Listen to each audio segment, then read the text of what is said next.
Welcome back to the channel, and today we're doing a 1-year review of the Sea Dweller 43. I've had this watch now for about a year, give and take a few weeks or months, roughly about a year. This video is just going to be a quick update of my ownership, what I feel about the watch, my plans for the watch, the market value of the watch. Is it a good investment? Is it holding value? Is it going down in value? So let's take a look at it. We're not going to take a look. It's more of a chatty video, but let's skip the camera and let's have a chat about my 43mm Sea Dweller.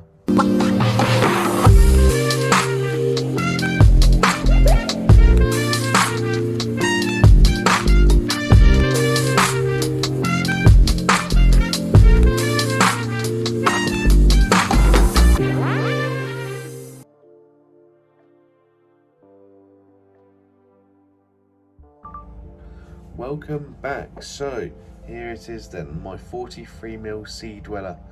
It's a little slightly different video today. I'm not going to like put the camera the other way and have a look at it. We all know what the 43mm Sea Dweller looks like. Obviously this is the 126600 Mark 1. The Mark 1 was only produced for a year, and then they changed the dial variation to the Mark 2. So in terms of rarity, I suppose it's a little bit rarer than the Mark II, but also this is a future classic in many years to come. I've had this watch now for a year. I've been wearing it a lot. It's been worn in nicely, never let me down, still in perfect condition.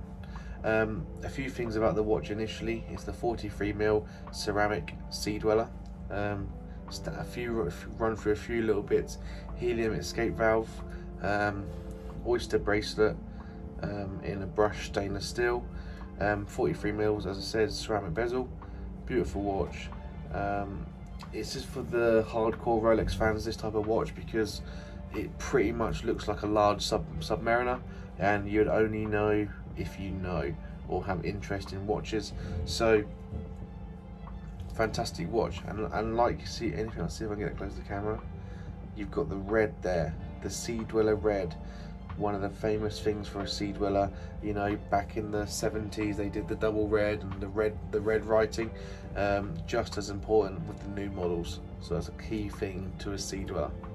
So I've had this watch now for about a year.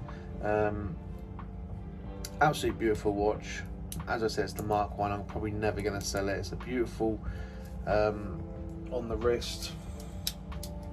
As you can see on the wrist, it does, obviously got the angle there, but it does, you know, it does suit me very well. Beautiful looking, made to perfection, as you'd expect from a Rolex. So first things first, what are my plans with the watch? My initial plans for the watch is, you know, it's a key part of my collection. I don't plan to sell it anytime soon, and collection, and I don't plan to sell it anytime soon. In terms of how it wears on the wrist, to be fair, actually it's probably near the perfect size for me.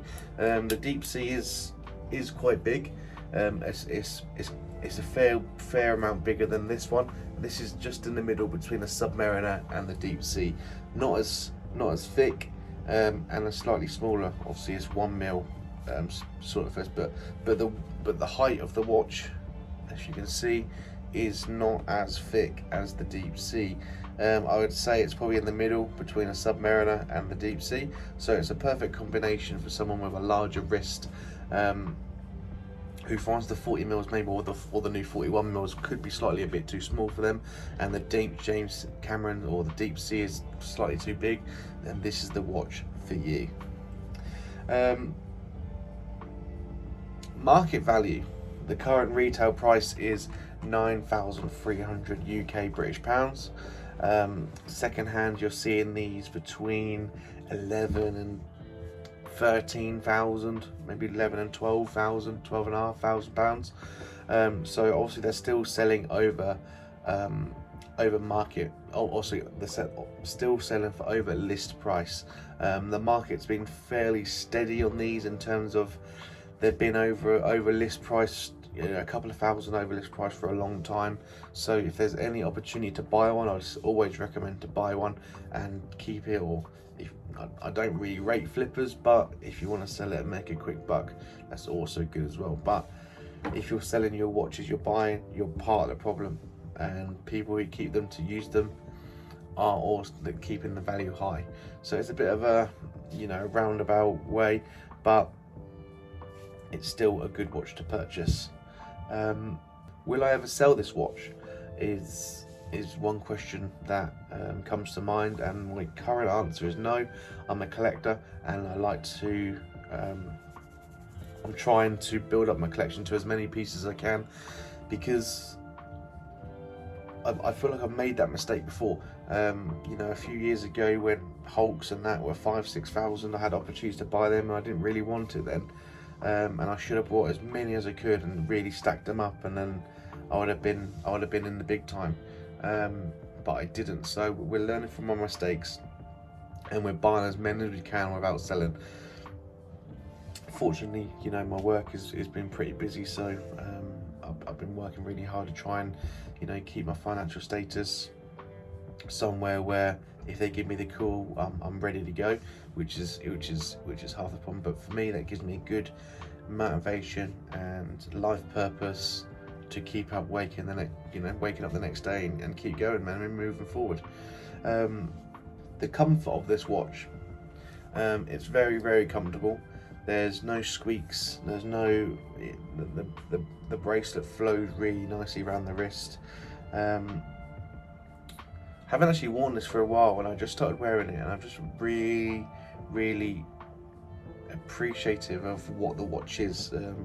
As you can see in my other video, which you'll be able to see, about my Tudor, I've been wearing that for the last month or so, and I've gone from my Tudor 39mm Black Bay 58 bronze to the 43mm Sea Dweller, and putting this on, it still gave me a massive smile. And like I said, I haven't worn it for a while, and I've got it on, and it feels good. It feels good. It's a nice presence on the wrist, and even though coming from a Tudor Black Bay 58 bronze is a fantastic watch, but when you get a Rolex on the wrist, you just appreciate the quality difference. I know that's a £3,500 watch I'm comparing to a 910, retail 9,300 or 12,000 secondhand on the grey market, and I know it's 4 times as much for a similar thing, but you can really see that coming from wearing that for a month and then coming back to the Sea Dweller, which is great. But yeah, it's a fantastic watch. Stable piece to my collection. I don't see me selling it anytime soon. It's the Mark 1. I plan to keep this for a long time. I kind of want to be that guy on Antiques Roadshow when he unboxes his full set of the Mark 1, which is only made for a year, in about 2060, when hopefully it'll be worth a lot more than it is today. And that's what I like to do. That's what I want to do. And yeah, I don't plan to sell it anytime soon. Stable piece. It's got the usual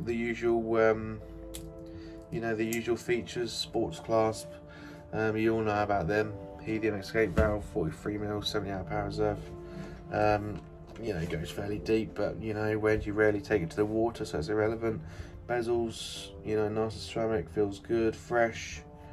But yeah, just a little update of 1 year of ownership on the 43mm Sea Dweller. It's not going anywhere. Still a fantastic watch, and if you ever had an opportunity, you should buy one. It's just fantastic. I just thought I'd do a little video about this, a quick update. Like I said, I've had it for about a year. Great watch. If you ever get a chance to buy one, I would. And yeah, just a little update for you guys. And it's nice to be back on the wrist. I'm gonna wear this for a good stint now, because I really, really, really do appreciate it. On a good note as well, which is like a little difference from the video, is we've been invited to a Rolex event next month. So what I'll do is I'm going to be doing a video about it, about my day away with Rolex. So look forward to that. Keep your eyes peeled, get subscribed and hit the bell notification, so when that does drop, you can see it straight away.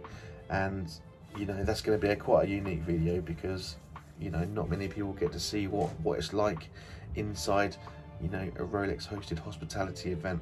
So take care, guys.